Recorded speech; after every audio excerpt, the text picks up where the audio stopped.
فالبحث هنا في هذه الترجمة حول التكني بكنية النبي صلى الله عليه وسلم، سواء التكني بها مطلقا أي في حق من اسمه محمد أو غيره، أو الجمع بين اسمه وكنيته عليه الصلاة والسلام. فهذه الترجمة عقدها الإمام البخاري رحمه الله تعالى لبيان هذه المسألة. وأهل العلم لهم في هذه المسألة أقوال 4 ذكرها ابن القيم وشيئا من أدلتها في كتابه زاد المعاد، ذكرها ابن القيم رحمه الله، وأيضا شيئا من أدلتها في كتابه زاد المعاد. والأقوال باختصار: الأول أنه لا يجوز التكني بكنيته مطلقا، أي سواء كان اسم الشخص محمد أو اسمه غير ذلك، لا يجوز التكني بأبي القاسم مطلقا، لا لمن اسمه محمد ولا لمن اسمه غير هذا الاسم.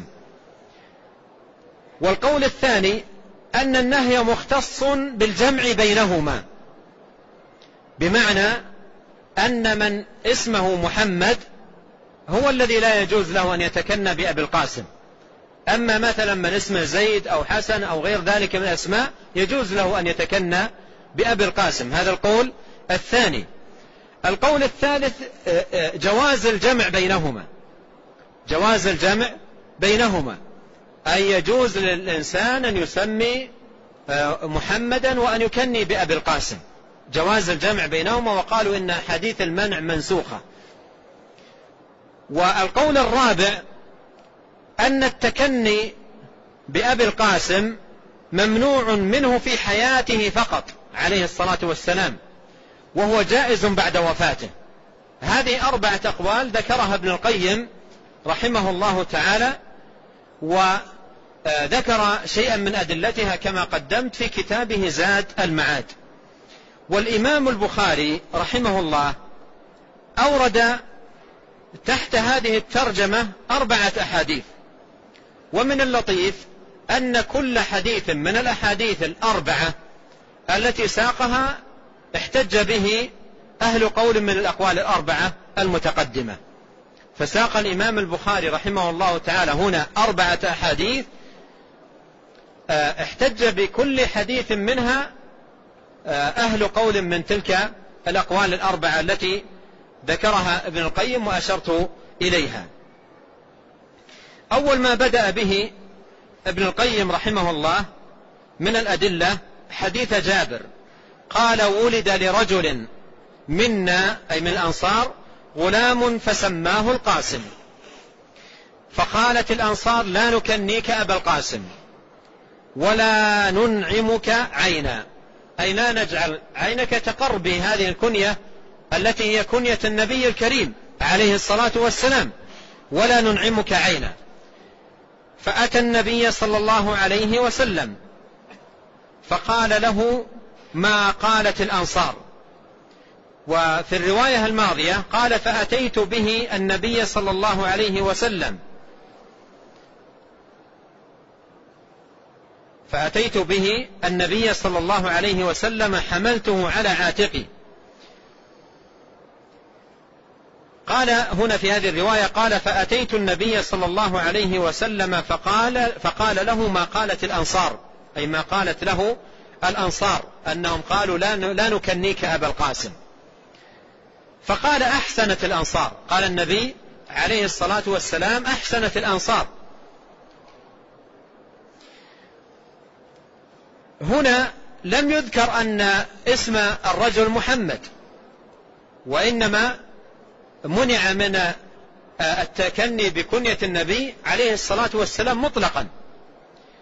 والنبي عليه الصلاة والسلام حسن فعل الأنصار، قال: أحسنت الأنصار، تسموا باسمي ولا تكتنوا بكنيتي، إنما أنا قاسم، إنما أنا قاسم.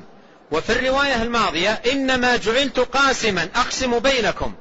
وهذا يفيد أن لنبينا عليه الصلاة والسلام خصوصية بهذا الاسم.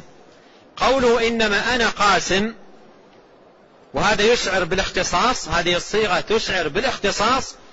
وأيضا قوله في الرواية السابقة إنما جعلت قاسما أقسم بينكم، وفي الرواية الأخرى قال بعثت قاسما أقسم بينكم، فهذا يفيد أن التكني بأبي القاسم أمر مختص به عليه الصلاة والسلام. ولهذا احتج بهذا الحديث من نهى عن التكني بأبي القاسم مطلقا، احتج بهذا الحديث من نهى من أهل العلم ومنع من التكني بأبي القاسم مطلقا، سواء من كان اسمه محمد أو من كان اسمه غير هذا الاسم، يمنع مطلقا من التكني بأبي القاسم. وقالوا إن هذا من خصائص الأمور المختصة بنبينا عليه الصلاة والسلام، بدليل قوله أحسنت الأنصار، وقوله إنما أنا قاسم، وقوله إنما بعثت قاسما أقسم بينكم. قالوا فهذا كله يفيد أن التكني بأبي القاسم يمنع مطلقا، سواء من كان اسمه محمد أو من كان ليس اسمه محمد، الكل يمنع من ذلك. ثم إن هؤلاء أهل هذا القول اختلفوا، كما أشار إلى ذلك ابن القيم رحمه الله، اختلف هؤلاء في جواز تسمية الولد قاسم أو القاسم، هل يجوز أو لا.